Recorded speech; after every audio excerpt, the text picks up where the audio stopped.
guys, it's Kelly. I am back with a process video for Cocoa Daisy. This is using their December Moments kit. I want to apologize. I lost part of my video. I don't know exactly what happened to it. However, it was the shortest little segment, and the only thing that you see me do is just mess around with placing the snowflakes and just putting the title on, overlapping the title that I had Xyroned. So it really wasn't a big deal at all. So my goal for this page is to keep it pretty simple, and I knew that I wanted to do a watercolor background with my shimmers, watercolors that I have not used in a while, and I've just really had the urge to play with watercolors.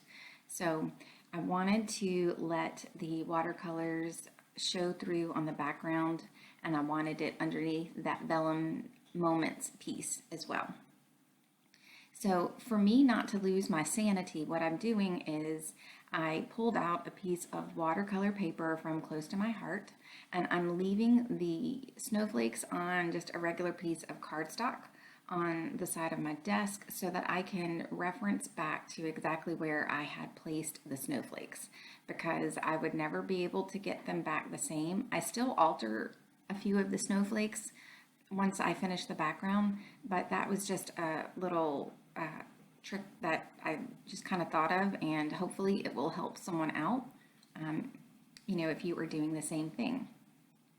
So I just pulled out the colors that I had that I thought might work well, and I took a piece of just plain old cardstock, and I'm just testing the colors. I need to make a little test booklet, I guess, of my different colors so I don't have to do this, but I just haven't had a chance to do it yet. So I'm just putting them down and taking that snowflake and figuring out exactly which colors I think work well with it, and just narrowing down my choices.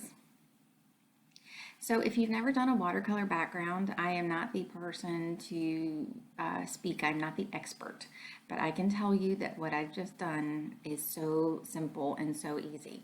So if you haven't worked with shimmers, you have to add a little bit of water in the little pot to activate it. And then I just put it on a piece of plastic and I'm smushing it down. Right now it looks like a hot mess. But once you take a paper towel or napkin or whatever you have and you blob it up a little bit, it starts to create that marbling effect, and it's beautiful, and it's not a lot of work. If you are OCD, this is not the process for you because you cannot control where the splats go down. I'm sure that if I did this every day, I would have a little bit more control, if that makes sense, or a little bit more idea of where it's going to go. Sometimes I do and sometimes I don't. Like with this light blue, because I used very little of the watercolor, I pretty much knew exactly where it was going, and I wanted to be careful because I wasn't sure what colors the two would mix to. So I made sure that where I placed it had very little purple. So the final thing that I'm going to do for the background is add some Heidi Swapp Gold Color Shine, and I'm just going to blot that up as well because I didn't want it to be a really bright gold, because the Maggie Holmes letters in the kit are that muted gold. So I just wanted to bring out a little bit of gold in the background. And I walked away from it, and I just showed you the two colors that I ended up using on the background, and I cannot see them on this teeny tiny monitor, so I'm sorry. So I walked away from the background and I let it dry. I did not put heat on it. I wanted to have the paper be dry as flat as it can, and I have found that if I just let it dry by itself, it tends to not buckle quite as much as if I actually apply heat to it. So I was just thinking that I might want to back the layout with another piece of cardstock, but it just really wasn't the color that I wanted. And this is actually the second layout that I have made with this kit, and the color that would have been perfect I've already used. So as I'm thinking about what else I want to do, because I feel like it needs a little something else, I'm going to go ahead and stick down the things that I know are going to stay. And I did put some craft foam behind the photo on the left. Now, my original plan was not to scrapbook this in black and white. I had this really sweet picture of my mom holding Emily when she was just a sweet little baby. She's now a teenager. Ugh, teenage years are hard, no doubt. They are born this cute so that you don't kill them when they are teenagers. That is what I have figured out. And my teenagers really aren't even bad, so anyway, back to the layout. What I did with these letters is ran them through a Xyron machine, and what I did at the beginning was I overlapped them because I knew there would be no way that I would get these letters in a straight line, and so I just overlapped them because I also liked the additional color that it brings when you have two vellum pieces on top of one another, and just stuck them back down on that Xyron sheet so I would know about how long the title was going to be. So what I was saying about the photos is the coat that my mom had on was red, and it was just awful, and I was trying to ignore it, and I just didn't like it. So I scanned the picture and I converted it into black and white, and I printed it at home, and I have a selfie, and I did not have another 3x4 photo to print right away, so I just decided to print two of the photo. And when I put the two side by side, I just thought it was sweet. You know, sometimes I've seen people do it with one color and one black and white. And yes, these are the same photos, but you know what?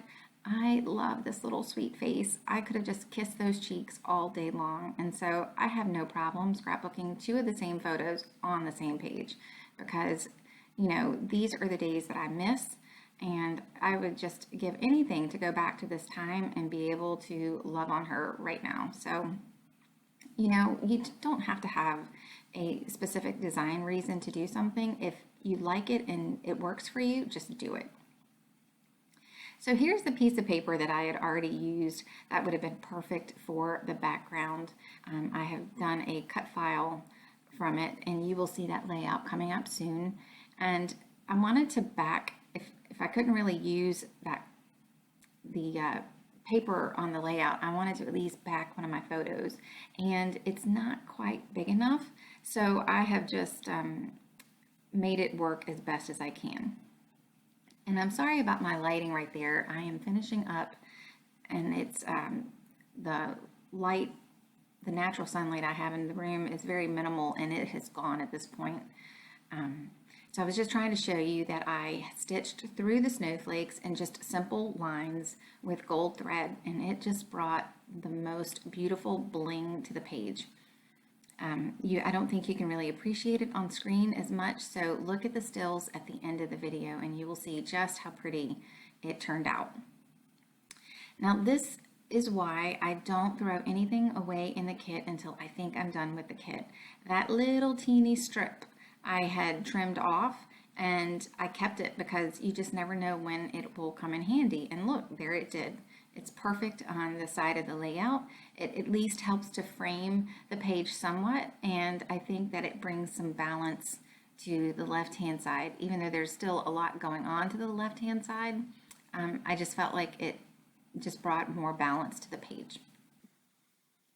So these sequins are not included with the kit, but they are from last month's kit, and they are from Spiegel Mom Scraps. The sequin mix had some coral and some peaches and some pretty clear ones and some silver stars, and they just work well with the colors of this kit as well. So I pulled them out because I love my sequins, and I just thought that it would add a very pretty bling touch to the layout. So at this point, I had a few embellishments pulled to the side that I thought I might use on the page. And I just really decide that nothing that I have is really working with what I want the feel to be. So I am going to ultimately not use any of the die cuts and ephemera that were included with the kit. So that's pretty much it for this layout today. I can't remember if I mentioned the snowflake cut files. I don't think I did. The snowflake cut files are from Cocoa Daisy, and they are exclusive to subscribers for that get the kits. So again, that's it. Thanks so much for joining me today. Be sure and take a peek at the close-ups, and you can just see how pretty that the gold stitching and the sequins really just made a big difference to the page. So I will see you soon. I hope you guys have a great day. Take care. Bye.